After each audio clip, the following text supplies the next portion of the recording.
A gente conversa agora com o nosso psicólogo Alexandre Brito, que está aqui todas as segundas-feiras para falar sobre saúde mental, psicologia, vida cotidiana. Ele está aqui participando com a gente no Band News Espírito Santo, segunda edição. Tudo bem, Alexandre? Tudo bom, Carol? Sempre um prazer estar aqui, viu? Isso aí. E hoje é feriado estadual, é o dia de Nossa Senhora da Penha, também encerramento da Festa da Penha, que durou aí a semana passada inteira. E pegando esse gancho, hoje a gente vai falar de fé e saúde mental. É importante dizer, né, Alexandre, que a gente está pegando o gancho aqui de uma festividade católica, mas a fé ela pode se manifestar de diversas formas, em diversas religiões, e é sobre isso que a gente vai falar. Qual que é a importância das pessoas acreditarem em algo, né? Ter fé em alguma coisa, em alguma religião, em algum deus, em alguns deuses, né? As diversas manifestações da fé para a saúde mental. Como que isso ajuda a pessoa a ser melhor psicologicamente falando? Então, a fé ela tem muita importância em nossa vida, porque se a gente parar para pensar mesmo na origem da palavra fé, né, vem do latim fidere, ela diz respeito a gente crer para ver, né, diferente de outras abordagens, outros saberes, enfim, que você tem que ver para ter uma comprovação. A fé é aquela crença em que você não precisa justamente dessa prova.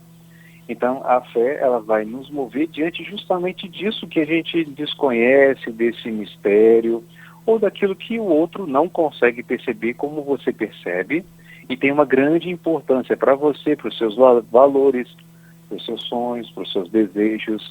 Não é algo, então, portanto, que você precisa provar, precisa ali da prova do outro, né? E a fé é algo que tem grande intimidade. Inclusive, falando em intimidade, a própria palavra fé, que vem de fidere, também origina fidelidade, que tem uma relação ali de você ter uma fidelidade, uma lealdade com uma determinada crença, com uma determinada forma de perceber o mundo, com uma determinada, com determinados sonhos, né? Então você ali vai, de alguma forma, ter essa crença em algo que te consegue, vamos dizer assim, te constituir e também não deixar desistir. A fé tem essa grande importância de não deixar desistir, de te erguer, te manter em movimento, de fazer com que você abrace algo que muitas vezes pode ser desacreditado pelos outros, desconfiado pelos outros. Às vezes nem sempre o outro acredita, mas você tem fé. Aliás, Carol, a própria palavra desconfiança também tem origem em fé. A palavra desconfiança é não ter fé, também vem de fidere, veja bem. E Interessante. confiar é com fé. Então, tudo isso faz com que você, de alguma forma, independente às vezes de uma religião, mas às vezes diante de uma adversidade, você consegue enfrentar alguns problemas justamente por meio da fé. Interessante isso, Alexandre. Eu já convivi com algumas situações de que as pessoas foram ao psicólogo, né? E pessoas que são naturalmente mais céticas e falaram assim: o psicólogo falou para eu procurar alguma religião. E a pessoa duvidou. Por que será que ele me falou isso, né? Talvez, de repente, é por isso mesmo, né, Alexandre? Para você criar alguns objetivos e buscar respostas, algum tipo de conforto, ou, enfim, buscar um local onde você possa acreditar em algo, né? Não é isso? É isso que ajuda as pessoas a, de repente, terem mais foco nas atividades cotidianas. É como se a fé fosse uma espécie de bússola. E Uhum. aí, a partir dela, você tem uma espécie de orientação. Você, por meio da fé, pode ter uma direção, e é uma direção que você, como a gente falou no começo, não comprova, não prova. É uma direção que não necessariamente vem do outro, é uma direção que não necessariamente depende ali é, de algo que você consiga entender completamente. Por isso a gente chama de fé, que tem uma relação com o mistério. Então, pode se dar por meio de religião ou não. Você pode ter fé no seu trabalho, fé nos seus sonhos, fé na vida, fé em projetos. E a fé ela tem relação justamente com isso. Às vezes você vai iniciar um projeto, vai se dedicar, vai se focar, mas às vezes os outros não acreditam tanto em você.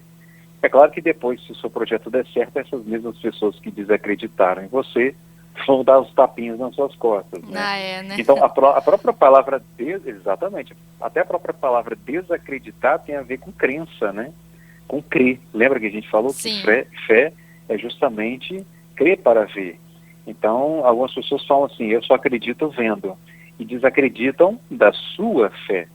Então, cada um de nós vai ter que entender e descobrir qual que é justamente aquilo na qual você acredita e que te guia. Não existe uma resposta única para todo mundo, claro, né? Em geral, quando a gente faz mesmo um acompanhamento psicológico, é a própria pessoa que encontra o seu caminho para saber qual que é as tarefas, os pensamentos, a crença, os sonhos que vão ali trazer para ela mais saúde mental, mais conforto, mais uma vontade de viver, se sentir viva. Então, tudo isso tem relação, sim, né, com essa nossa capacidade de ter fé no fundo, em nós mesmos também. Isso é muito interessante, Alexandre, você explicar esse conceito de fé, porque a gente atrela muitas vezes a ter fé em outra coisa, né? Ter fé na religião, ter fé em outras coisas, mas a fé que a gente tem que ter em nós mesmos é importantíssimo para conseguir viver bem, né? Para desenvolver a saúde mental melhor ainda, para se desenvolver psicologicamente, mentalmente falando, para você conseguir realizar suas atividades, conseguir trabalhar melhor. Eu queria saber de você como que a gente constrói, porque é um processo, né? As pessoas que às vezes estão meio desmotivadas, elas não vão ter fé nelas mesmas de um dia para o outro. Como que a gente constrói? Como que a gente começa a ter essa outra perspectiva da vida? Olha, para você mudar o ângulo pela qual você vê a vida, a janela pela qual a alma olha para o mundo, para você mudar um pouco essa forma de perceber as coisas e de sentir, você tem que, de alguma forma, experimentar, estar aberta para os afetos bons, os afetos ruins, os afetos como a alegria e o afeto como a tristeza, estar ali disponível até a correr alguns riscos diante de algumas apostas, diante de algumas apostas no sentido de apostar em um projeto, em um relacionamento, em apostar em um trabalho. Você tem que se lançar também para os valores, né? Você tem que saber quais os valores que você pode negociar ou não, quais são os valores que te constituem, qual é a importância e relação disso com a sua fé.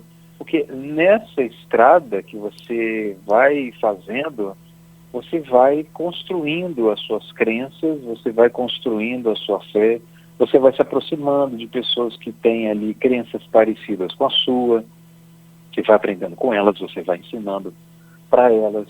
Então tudo isso é fundamental para que a gente vá montando, né, quem somos nós, né? E é claro que isso tudo não é algo linear.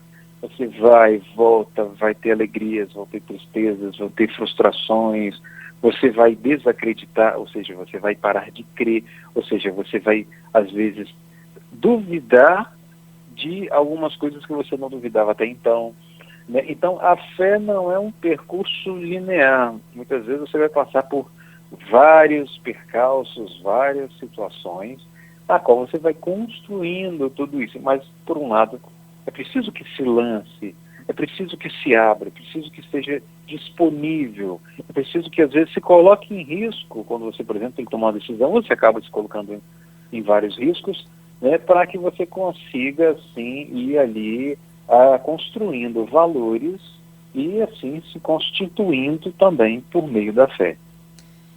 Alexandre, eu acho que esse tema é importantíssimo, principalmente no momento que a gente vive. A gente saiu de 2 anos aí com, a gente pode falar, um pessimismo social por conta da pandemia. Muita gente desmotivada, muita gente passou por diversos processos de autoconhecimento, até mesmo desenvolveram outros transtornos. E agora a gente está num movimento de retomada à nossa vida, como era antes da pandemia, uma perspectiva de um novo normal, uma visão mais otimista. Você acha que isso pode estar atrelado à quantidade de pessoas que estão mais esperançosas, à retomada dessa fé coletiva? Isso tem alguma coisa a ver? Olha, tem muita relação sim, pois quando a gente pensa em fé, a gente não pode pensar a fé de modo isolado. Não se trata de uma fé simplesmente enquanto algo que eu tenho uma crença naquilo que é mistério, naquilo que eu não vejo, naquilo que eu não preciso provar, naquilo que só eu percebo, mas é que isso faz com que eu continue a viver, mas que isso faz com que eu não caia, isso faz com que eu não degrade. A fé, portanto, ela tem esse aspecto, mas ela caminha junta, por exemplo, com a esperança. Então, a esperança, não no sentido de esperar, na qual você senta e espera que as coisas aconteçam como mágica, mas uma esperança no sentido de que você acredita que é possível um novo mundo, uma nova vida, uma nova perspectiva, um novo sonho, uma realização de desejos, né, por vir, e é uma esperança ativa, claro, junto com a fé. Então, a esperança, ela como se casasse com a fé, para que você também não tenha uma esperança no sentido passivo, uma esperança na qual o outro tem que vir e te entregar a felicidade. Mas, justamente, até que para que a gente tenha a felicidade, a gente tem que viver muitas infelicidades.